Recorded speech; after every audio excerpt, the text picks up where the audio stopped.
ધારીના Dalkhaniya road પર આવેલા કૃષિ યુનિવર્સિટીના કેમ્પસમાં આવેલા PWD સ્ટોરમાં અચાનક આગ લાગી હતી.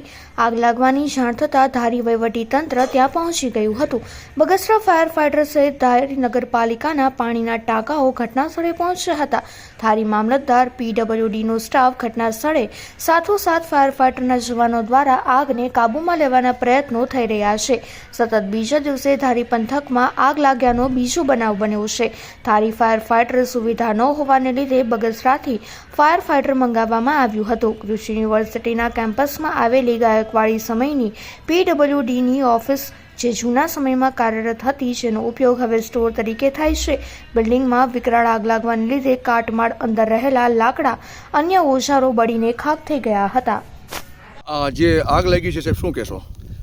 આજ રોજ કોઈ અગમ્ય કારણોસર જે કૃષિ શાળા છે ત્યાં આગ લાગેલ હતી અને ત્યાંથી આગ ફેલાતા જે PWDનો જૂનો સ્ટોર છે કે જે બંધ હાલતમાં હતો અને કંડમ પરિસ્થિતિમાં છે, ત્યાં સુધી આગ લાગેલી છે.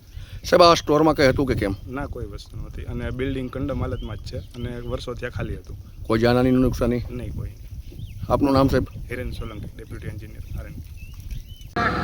અમરેલી જિલ્લાના ધારી પંથકમાં 2 દિવસમાં 2 આગ લાગી છે. આજ રોજ ગઈકાલે જે આંબેડીને રેવન્યુ વિસ્તાર પાદરગઢ સહિતના જે નદી કાંઠો છે તેમાં આગ લાગી હતી અને આજે PWDનું જે કંડમ થઈ ગયેલું જૂનવાણી જે ઓફિસ છે કૃષિ શાળાની અંદર આવેલી છે તેમાં આગ લાગી હતી. આપણે દ્રશ્યો બતાવીશ સીધા જ કે અત્યારે આગ લાગી છે બપોરના 11 વાગ્યાની આસપાસ અને તંત્ર દ્વારા પૂરેપૂરી અત્યારે મહેનત કરી રહ્યા છે આગને ઠારવા માટેનું. અહીં બગસરા ફાયર ફાઈટર સહિતના જે ધારી નગરપાલિકાના 3 ટ્રેક્ટરો છે, ટેન્કરો છે, તેને અત્યારે અહીંયા સાથે લાવીને ટૂંકમાં આગને ઠારવામાં આવી રહી છે. મામલતદાર અને જે PWDના જે ડેપ્યુટી એન્જિનિયર છે એ અત્યારે ઘટના સ્થળ ઉપર હાજર છે અને આગને કાબૂમાં લેવાના પ્રયત્નો પૂરા થઈ રહ્યા છે.